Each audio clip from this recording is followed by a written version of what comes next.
شروع کرتا ہوں اللہ تعالیٰ کے نام سے جو بڑا مہربان نہایت رحم والا ہے۔ اللہ کی قدرت کا کرشمہ۔ ایک مرتبہ حضرت سلیمان علیہ السلام نہر کے کنارے بیٹھے ہوئے تھے کہ ان کی نگاہ ایک چیونٹی پر پڑی جو گیہوں کا ایک دانہ لے کر نہر کی طرف جا رہی تھی۔ حضرت سلیمان علیہ السلام اس کو بہت غور سے دیکھنے لگے۔ جب چیونٹی پانی سے نکلی تو اچانک ایک مینڈک نے اپنا سر پانی سے نکالا اور اپنا منہ کھولا تو یہ چیونٹی اپنا دانہ ساتھ لے کر اس کے منہ میں چلی گئی۔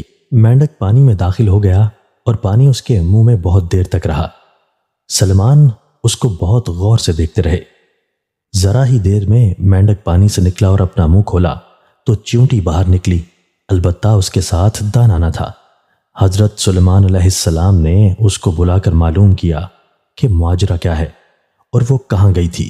اس نے بتایا کہ اللہ کے نبی، آپ جو سمندر کی تہہ میں ایک بڑا کھوکھلا پتھر دیکھ رہے ہیں اس کے اندر بہت سے اندھے کیڑے مکوڑے ہیں۔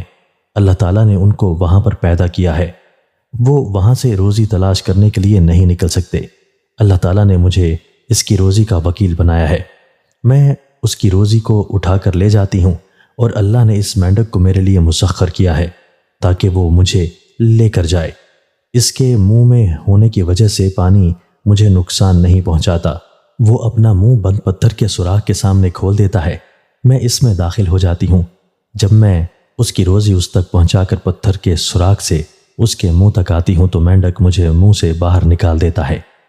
حضرت سلیمان علیہ السلام نے کہا، کیا تو نے ان کیڑوں کی کسی تسبیح کو سنا؟ چیونٹی نے بتایا، ہاں، وہ سب کہتے ہیں۔ ترجمہ: اے وہ ذات جو مجھے اس گہرے پانی کے اندر بھی نہیں بھولتا۔